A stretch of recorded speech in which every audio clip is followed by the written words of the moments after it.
And are you refreshed? Good. Now what?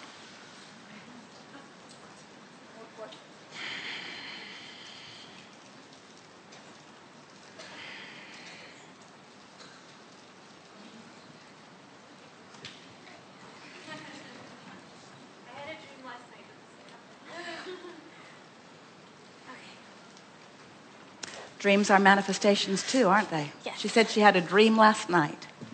So what's manifesting in your reality is a match to what's going on with your vibration.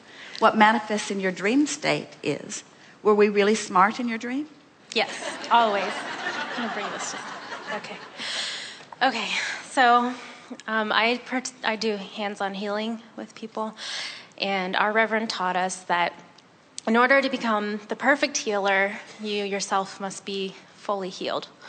And I'm getting really better at it, and it's becoming good, but there's still this one thing that I have, and it's so deep-seated that I've been told that it came from a past life. And well, nothing does. Nothing comes from a past life. We know it's an excuse you've been counting on. We'll just briefly tell you why. When you think about it, when you feel negative emotion, what does that negative emotion mean? It means you're not in the vortex. It means what you're focused upon right now is off from what the larger part of you is focused upon. So if your inner being will not even join you in one negative thought, what do you think the odds are that you've been sent back to get something right that you messed up before? In other words, when you reemerge into non-physical, you become the vibrational version of all that expansion. And it's from that expanded place that you renew, that you come for your next experience, you see. So we promise you, everything that is in the form of resistance that is present in your experience now, you've picked it up along this physical trail, and you can leave it right on the trail. So there's nothing so deep-rooted in you that you... Well, we're not saying that you don't have some resistance, and we'll help you. We'll talk about it here. We're not saying that you don't have resistance. We're just saying don't put it off on something that has nothing to do with your vibration at this time. Your vibration right now, there are two vantage points of your vibration. There's the source energy and the vibration of your source energy, and there's you and what you're thinking right now. And everything that you feel is about that relationship. Everything that you feel, and everything that is past life, you reemerged back in, is part of this pure positive energy, you see. So that's why we can tell you unequivocally that resistance is always about what you're thinking about here and now. And you can let it go. We'll show you. So we interrupted you. Continue. Well, I just wanted to know how to unroot it then, because it's such a huge trigger that it... And I was told that from other people, not from you, obviously, but that you can manage it, but it will never be gone.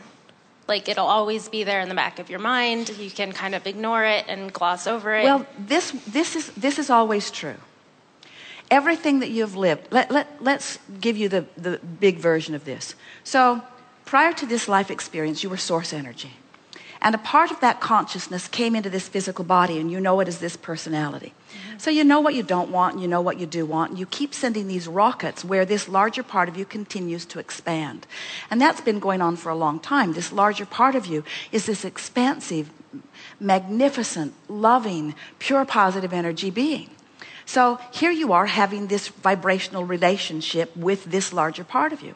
So when you think a thought that makes you feel insecure, the reason for the insecurity is because the source within you isn't having that kind of thought. When you're feeling critical of yourself or critical of someone else or finding fault somewhere, you're going to have an off moment. And so it's possible for you to focus, as many people do, on things that the source within you is not focused upon, and set up that sort of discord or resistance. But when you make your transition into non-physical, We promise you that in one fell swoop, you will leave all resistance behind and you will become this pure positive energy being. Now, there are a lot of people that don't like that because don't like the idea of it because they were really counting on the rascals of your world really getting punished once they reemerge into non-physical. But it is not that way. You leave all that resistance behind and you become all that you are. We just don't think you should have to croak to come into full alignment with who you are. We know that you can find a way of coming into alignment now. But here's the thing, and maybe this is what they were getting at, because this is something that we know for sure. You will never be able to look at issues or situations or things that you have negative judgment about and be in the vortex at the same time. In other words, you just have to focus yourself somewhere where alignment happens rather than somewhere where misalignment happens. The thing about being a facilitator to assist someone in healing, the most important thing is to realize that every person that you are interacting with that is seeking some relief or some well-being, they also have a pure positive energy source within them. They also are connected to this stream of well-being. And when they are in their place of illness, their desire for wellness has already launched huge rockets of desire. So they're summoning the energy in a very powerful way. But in the same way that they were letting one thing or another be their reason for resisting the energy that they were summoning, often now that they're sick, they are even resisting more because now they have the illness to deal with or the fear of the diagnosis to deal with. And so it's a pretty common thing for people when they need the energy the most to be blocking it because they're all sort of in resistance because of now the situation that they are observing. As we said earlier today, most people offer most of their vibration in response to what they're observing. It's a really rare one of you that offers your vibration just because you know about the vortex and you want to line up with it. So the way you play into the scenario as a healer or an uplifter is you are one who encourages and influences and emphasizes the allowing part of their equation, because they're already asking. The 3 steps of the process are: first, ask. And boy, are they ever asking. What they're living has them asking big time. The energy is really flowing. The cells of their body are asking and the energy is flowing big time. But if they're in resistance because of their fear or in resistance because of their habit of thought that brought it about to begin with, then just goosing up the energy isn't going to help. A lot of people think that healing is, well, I will harness the energy that creates worlds and I will point it toward you and electrocute you with it. And goosing up the energy isn't helpful and doesn't need to be. They're already drawing all of the energy that they need, but they often could use some influence of softening resistance from you, you see. Mm-hmm. So think about softening resistance. Now, think about the comment that you just made. That was really the opposite of softening any resistance. You probably have something from a past life that we will never be able to uncover that is the reason for the... You see what we're getting at? Yes. So softening resistance really means distraction. It means distraction from whatever has you doing that thing you're doing that is causing the resistance to be there. Distraction, soothing, just the gentle touch. You know, from what we are witnessing around your planet, the healers that are actually affecting the most benefit are those who are soft, gentle touch, even those who are offering what they call massage.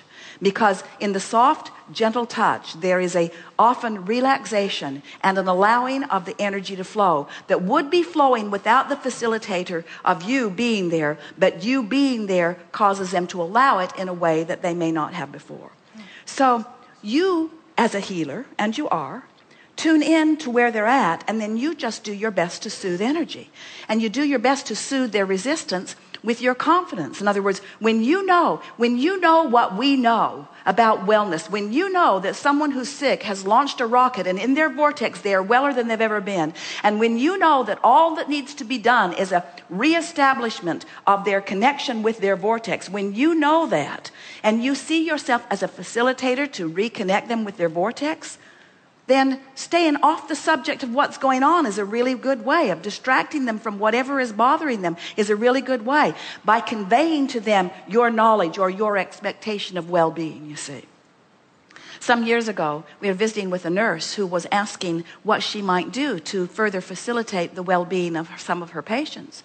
And we gave her a similar version that we just gave you. And she said, oh, Abraham, we're not allowed to give false hope. And we said, well, we're not interested in any false hope. We're interested in giving sureness. But if you're not able to encourage, then you have nothing to give. If it is your job to look at the what is of someone and just constantly reflect back what is, then you are part of the problem, not part of the solution.